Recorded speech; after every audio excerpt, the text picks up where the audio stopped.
What advantage then hath the Jew? Or what profit is there of circumcision? Much every way, chiefly because that unto them were committed the oracles of God. For what if some did not believe?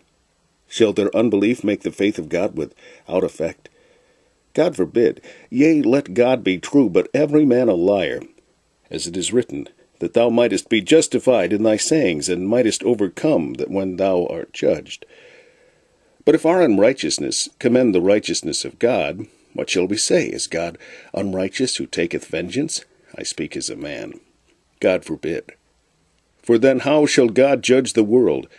For if the truth of God hath more abounded through my lie unto his glory, why yet am I also judged as a sinner?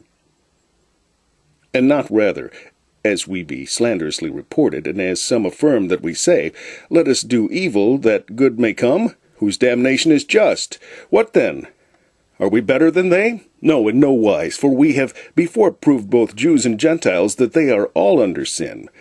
As it is written, there is none righteous, no, not one. There is none that understandeth, there is none that seeketh after God. They are all gone out of the way. They are together become unprofitable. There is none that doeth good, no, not one. Their throat is an open sepulchre. With their tongues they have used deceit. The poison of asps is under their lips, whose mouth is full of cursing and bitterness. Their feet are swift to shed blood. Destruction and misery are in their ways, and the way of peace have they not known. There is no fear of God before their eyes. Now we know that what things soever the law saith, it saith to them who are under the law, that every mouth may be stopped, and all the world may become guilty before God. Therefore by the deeds of the law there shall no flesh be justified in his sight, for by the law is the knowledge of sin.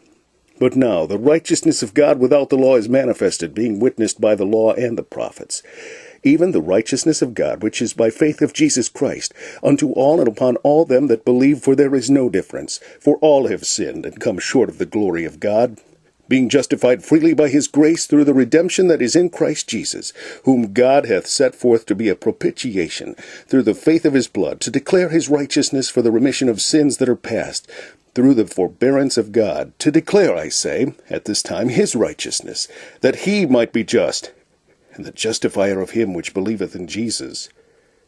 Where is boasting then? It is excluded. By what law?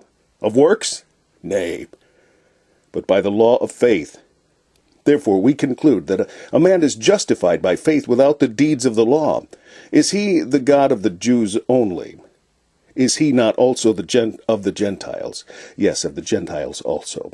Seeing it is one God, which shall justify the circumcision by faith and uncircumcision through faith, do we then make void the law through faith? God forbid. Yea, we establish the law.